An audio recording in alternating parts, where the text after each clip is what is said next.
जितनी चिंता हम शारीरिक स्वास्थ्य की करते हैं, उतनी चिंता मानसिक स्वास्थ्य की नहीं की जाती है। जब मानसिक स्वास्थ्य अच्छा होगा तो शारीरिक स्वास्थ्य स्वतः ही अच्छा होने लगता है। शारीरिक स्वास्थ्य के लिए आप डॉक्टर को तलाशते हो, हॉस्पिटल खोजते हो, काउंसलर को खोजते हो, लेकिन मानसिक स्वास्थ्य के लिए व्यक्ति कोई तैयारी नहीं करता है।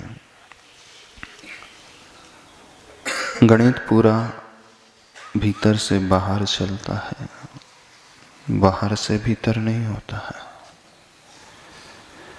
भीतर भाव अच्छे होंगे, उसका रिजल्ट हमें अपने शरीर में भी देखने को मिलेगा। और भीतर भाव दूषित रहते हैं, अशुद्ध रहते हैं, कषायों से भरे हुए होते हैं, तो उसका परिणाम हमारे शरीर में रोग के माध्यम से रिफ्लेक्ट हो जाता है। ये बहुत बड़ा वैज्ञानिक तथ्य है, लेकिन इसे कोई भीतर से मानता नहीं, ऐसा प्रतीत होता है। धर्मशास्त्र यही कहते हैं, आगम यही कहता है, आचार्य भगवान यही कहते हैं। हमारी आत्मा की शुद्धि भी मन की शुद्धि पर आधारित होती है। तो मन की शुद्धि को बढ़ाने की कोशिश होना चाहिए। मन की शुद्धि को पाने के बहुत सारे माध्यम हैं। उसमें एक बहुत उत्कृष्ट माध्यम, बहुत सुंदर माध्यम, जो मुनि महाराज भी अपने जीवन में प्रयोग करते हैं। अनादिकाल से ये विधा चली हुई आ रही है। और यदि आपने तत्वार सूत्र ग्रंथ पढ़ा हो, उस तत्वार सूत्र ग्रंथ में 7वें अध्याय में एक बहुत सुंदर सूत्र आता है, भावनाओं को परिष्कृत करने का। 4 प्रकार की भावनाएं होती हैं। उन भावनाओं को जब हम भाते हैं, उसका सीधा इफेक्ट हमारे हृदय पर पड़ता है, हमारे मन पर पड़ता है, और हमारा भीतरी विकास होता है। वे भावनाएं मैत्री की भावना, प्रमोद की भावना, कारुण्य की भावना और माध्यस्थ की भावना, ये ऐसी भावनाएं हैं, इनको पाने से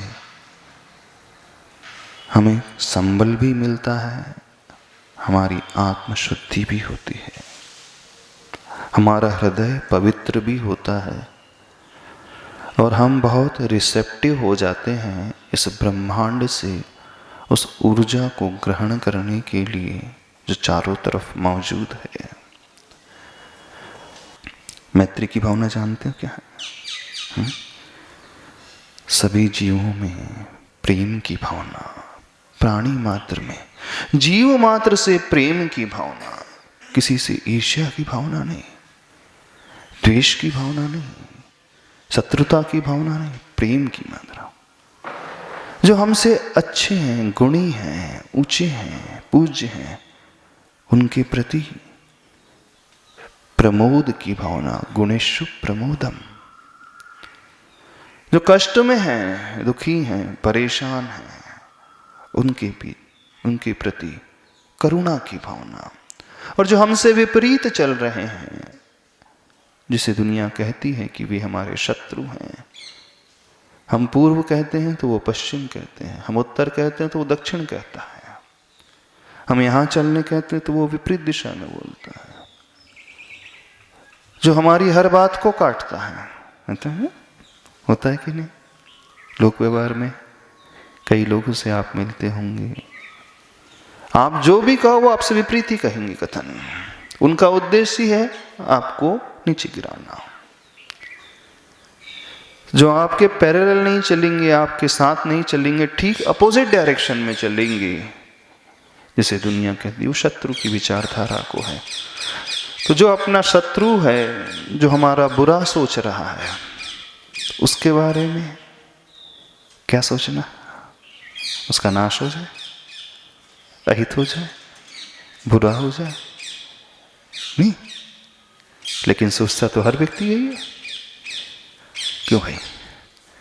तो आचार्य भगवान कहते हैं यदि वो शत्रु है, अभिनयी है, नहीं मानता है, आगम के अनुरूप भी यदि हम कथन करें वो विपरीत चलता है, तो उसके प्रति भी द्वेष की भावना नहीं, तो क्या उसके से हम प्रेम करें? नहीं, आचार्य भगवान कहते प्रेम भी नहीं करना। क्या करना? न्यूट्रल हो जाना। एक भावना है माध्यस्थ की भावना, मतलब टोटल न्यूट्रल हो जाना, उपेक्षा, न राग न द्वेष।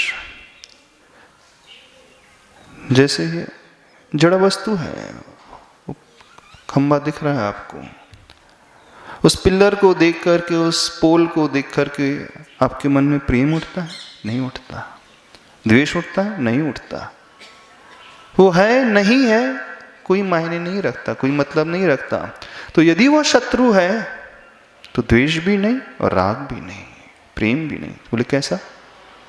बोले माध्यस्थ, विपरीत वृत्ति के प्रति माध्यस्थ भाव, और गुणी है उसके प्रति हर्ष का भाव, प्रमोद का भाव। एक ऐसा सूत्र है आचार्य भगवान के द्वारा दिया हुआ, जो हमें अंदर से एकदम बहुत ऊपर उठा देता है, बहुत ऊपर लेकर के जाता है। आसान नहीं है इन भावनाओं को भाना, कहना बहुत आसान है, कहना बहुत आसान है, लेकिन उस रूप होना आसान नहीं है। और जिस दिन हम उस रूप हो जाएंगे, वो हमारे हृदय की पर्याय बन जाएंगी, फिर देखना आपका जीवन कैसे नहीं बदलता है। अभी ये शब्दों की पर्याय बनी हुई है। मंत्र तो शब्दों की पर्याय बनता ही है। प्रभु जो भगवान जो बैठे हैं मंदिर में, वेदी में, वे भी पर हैं, अपनी पर्याय अभी तक नहीं बन पा रहे हैं। और ये भावनाएं भी जो होना चाहिए वो हमारे हृदय की पर्याय नहीं बनती हैं। विपरीत भावना हृदय की पर्याय बनती है। ईर्ष्या आपके हृदय की पर्याय बनती है, द्वेष आपके हृदय की पर्याय बनती है। सामने वाला गिर रहा है, उसको देख करके प्रसन्न हो रही है, हृदय की पर्याय बनती है। बिल्कुल सत्य कह रहे हैं। तो पूरा का पूरा उल्टा गणित चल रहा है। जो होना नहीं चाहिए था हो रहा है, और जो नहीं होना चाहिए था वो क्या है? जो होना चाहिए था वो तो हो ही नहीं रहा। तो अपने आप को ऊपर उठाना है, तो आज मंत्र नहीं, आज उन चार भावनाओं का आलम्बन लेना है। बस परखना है सामने वाला जीव कैसा है, कष्ट में डूबा है, करुणा से भर जाओ, अनुकंपा से भर जाओ, उसका विकास हो, उसके दुख दूर हो, उसके कष्ट दूर हो, इस भावना से भर जाओ। उसके कष्ट तो उसके भाग्य पे आधारित रहेंगे, उसके पुण्य पे आधारित रहेंगे दूर होना। लेकिन जब हम ऐसा भाव अपने भीतर पैदा करते हैं तो हमारा विकास तो हो ही जाता है। समझ रहे हो कि नहीं?